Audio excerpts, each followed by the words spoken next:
Bonsoir tout le monde. Êtes-vous réveillés? Oui, ne dormez pas parce que c'est une courte méditation, donc ça ne va pas prendre trop de temps. C'est un message très important. Pourquoi que c'est très important? Parce que ça s'en vient de la parole de Dieu. Donc, je commence en vous posant une question. Est-ce qu'on aime vraiment nos frères et nos sœurs? Quand je vous pose la question comme ça, peut-être vous pensez votre famille de sang, OK? Mais aujourd'hui, le message, c'est plus spécifiquement dans l'Église. Et on va voir ça dans la Bible. Ouvrez votre Bible en Romains 12, verset 10. Donc, Romains 12, verset 10.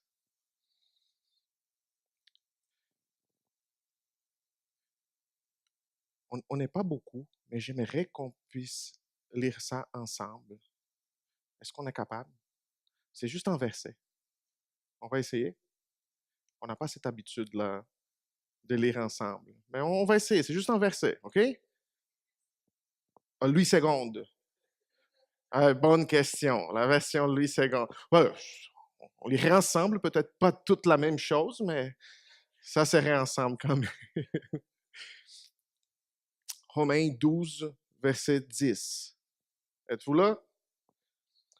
Par amour fraternel, soyez pleins d'affection les uns pour les autres. Par honneur, usez de prévenance réciproque.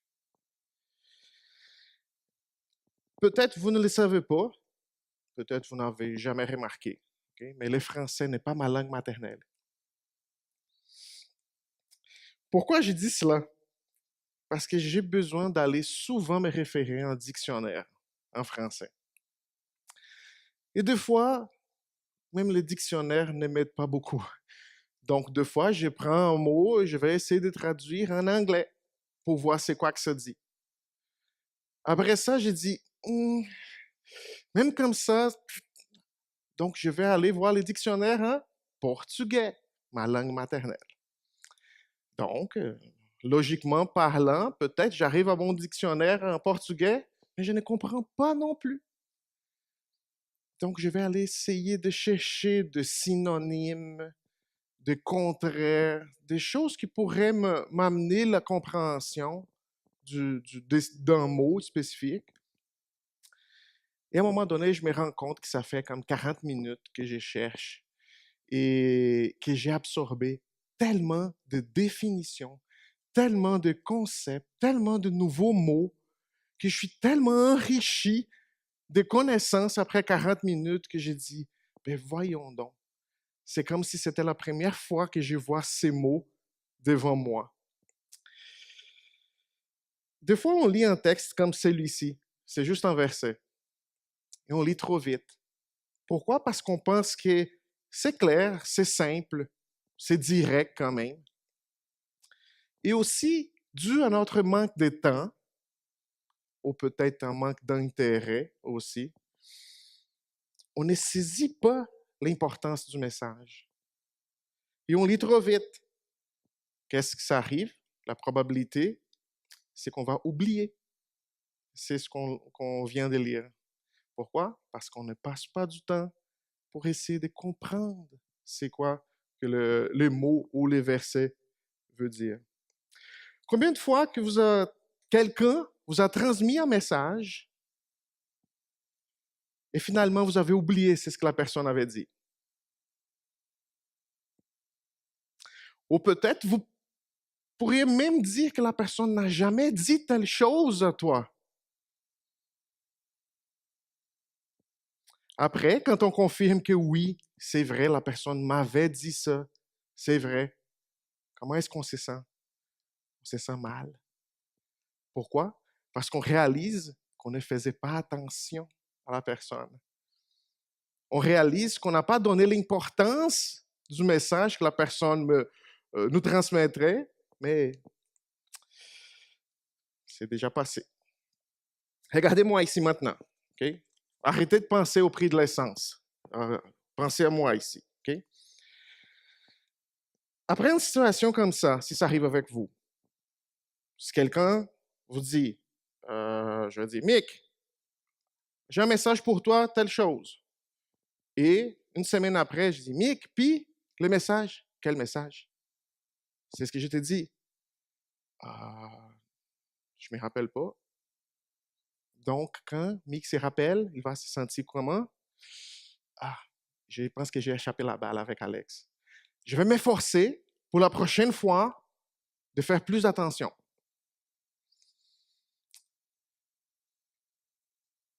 Est-ce que c'est déjà arrivé avec vous, ça? Je me suis aperçu que moi, j'ai fait plusieurs fois ça avec plusieurs personnes. Et aussi avec Dieu. Des fois, Dieu me parle, je l'entends, mais je ne l'écoute pas. Des fois, je lis trop vite sa parole. Peut-être ça arrive juste avec moi. Peut-être ça n'arrive pas à vous. Mais le contexte ici de ces messages, c'est pourquoi que Paul a écrit ça aux Romains. En réalité, dans le livre de Romains, il y a plusieurs sujets. Il parle de la justification par la foi, il parle de l'état de péché et la condamnation de l'humanité, la soumission aux autorités, des préceptes de tolérance, d'amour, et aussi des exhortations éthiques. C'est quoi ça? Il dit aux chrétiens de l'Église de Rome, vous devriez faire comme ça. Et c'est une église de Rome que Paul ne connaissait pas à ce moment-là. Okay? Il a écrit, mais il connaissait du monde qui était là à cette église. Vous pouvez voir dans le chapitre 16 qu'il parle de gens, il salue plusieurs personnes à l'église de Rome. Mais dans ce chapitre, il va traiter de ces exhortations et il fait comme un genre de to-do list. Vous savez, il commence vraiment comme une mitraillette. Fais ça, fais ça, fais ça, comme ça, etc. Par contre, tout cela est basé sur l'amour. Regardez encore votre Bible. Regardez le verset 9. Comment est-ce que ça commence, le verset 9? Que la charité soit sans hypocrisie ou que l'amour soit sans hypocrisie. C'est quoi l'hypocrisie? On a étudié ça un peu aussi à la classe l'école du dimanche, ça fait pas longtemps. Mais l'hypocrisie, c'est l'effet de déguiser son véritable caractère. Comment est-ce que j'ai découvert ça? Je suis allé voir les dictionnaires. Hein? Rappelez-vous que j'ai dit que j'ai besoin souvent de ça. C'est d'exprimer des opinions, des sentiments qu'on n'a pas. Je pose la question encore une fois. Est-ce qu'on aime vraiment nos frères et nos sœurs? Dans le verset 10, Paul commence avec « Par amour fraternel, soyez pleins d'affection les uns pour les autres. » La première chose qui me saute aux yeux ici, c'est qu'en plus de dire que l'amour doit être sincère, sans hypocrisie, il vient de qualifier cet amour maintenant, entre les uns et les autres, comme un amour fraternel. On comprend ici dans l'intention de la lettre de Paul que c'était pour les croyants de l'Église de Rome qu'il a écrit ça. Okay? Donc on va parler un peu sur cet amour fraternel qu'il dit. Paul veut exhorter les croyants de Rome à aimer les autres membres avec franchise, de façon cordiale, loyale, ouverte, sans dissimulation, sans mensonge, sans hypocrisie, mais surtout fraternellement, avec tendresse, de façon amicale, avec empathie, avec camaraderie, en unité, sans hostilité, sans inimité, sans haine, sans querelle, sans dispute. Tout cela en étant, comment? Plein d'affection, avec attachement, avec dévotion, en appréciation les uns pour les autres, avec patience, avec douceur, afin de chérir, afin de bénir votre frère et votre sœur. Éphésiens 4, 1 à 3. Je vais lire ici, OK? Éphésiens 4, 1 à 3 dit: Je vous exhorte donc, moi, les prisonniers dans le Seigneur, à marcher d'une manière digne de la vocation qui vous a été adressée, en toute humilité et douceur, avec patience, vous supportant les uns les autres avec charité, avec amour, vous efforçant de conserver l'unité de l'esprit par les liens de la paix. Paul en ajoute ici en disant, par honneur, usez de prévenance réciproque.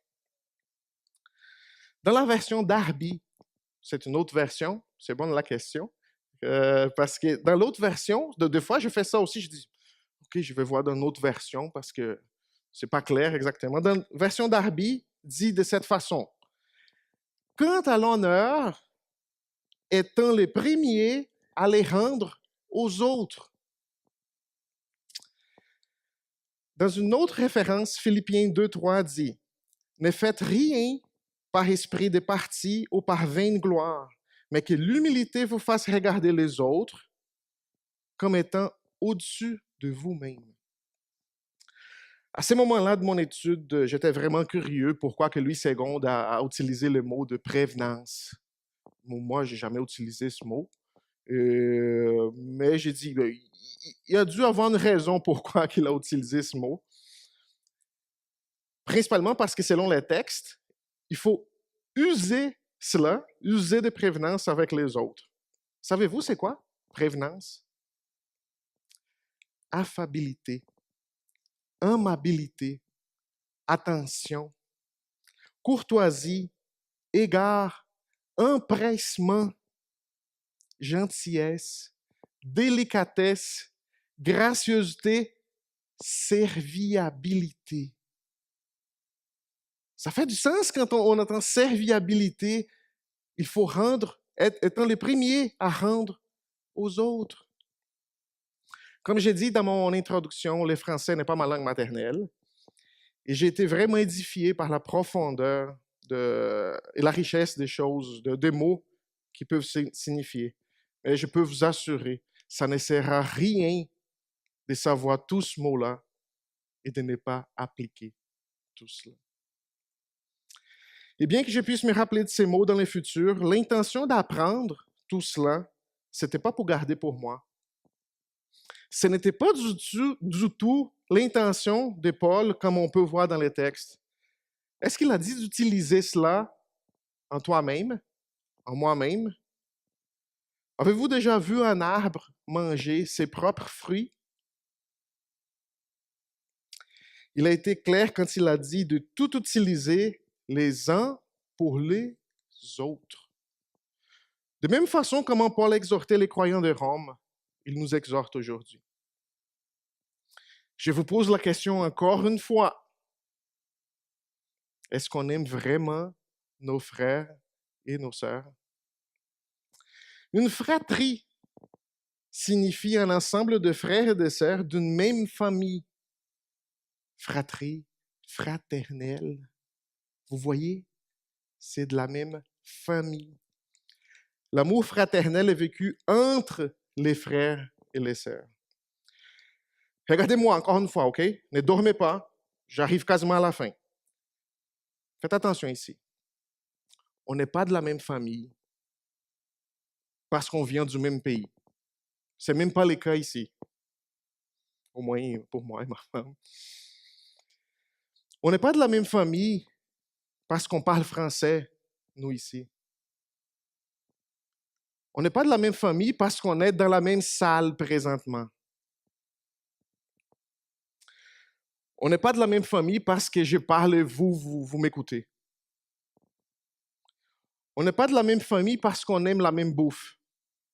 Est-ce que tout le monde aime la poutine ici? Et peut-être qu'il y a quelqu'un qui aime... Ah, Eric.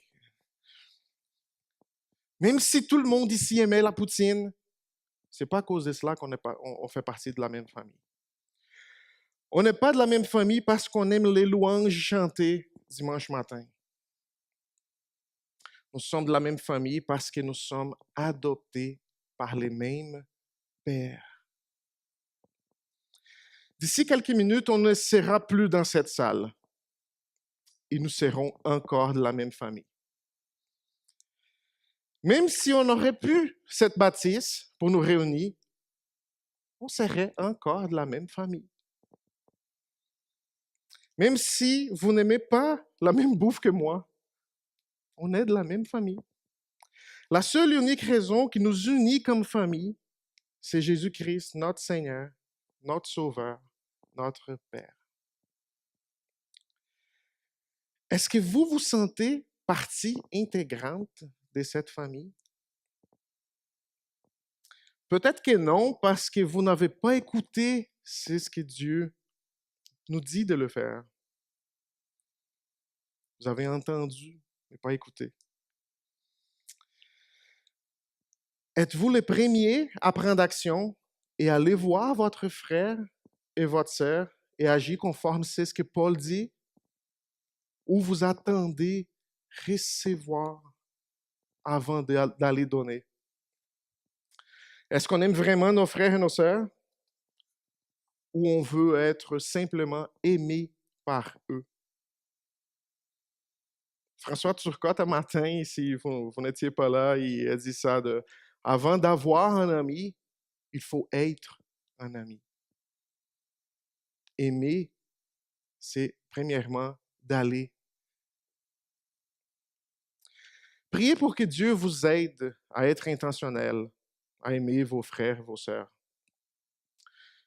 Mettez votre orgueil de côté et allez pardonner. Demandez pardon à votre frère, à votre sœur. Jésus nous a adoptés pour qu'on soit réconciliés avec lui. Et comme conséquence, on ne peut pas ignorer ces commandements-là. Ce n'est pas trop tard pour se réconcilier avec lui et se réconcilier avec vos frères et vos sœurs. Peut-être que Dieu vous avait dit cela avant et que vous réalisez présentement que vous l'avez entendu, mais pas écouté. Est-ce que vous allez faire peut-être comme avant et ne pas donner l'importance à ces messages-là? Est-ce que vous entendez seulement ou est-ce que vous écoutez? C'est ce que Dieu nous dit ce soir. Est-ce que quelqu'un veut prier pour finir?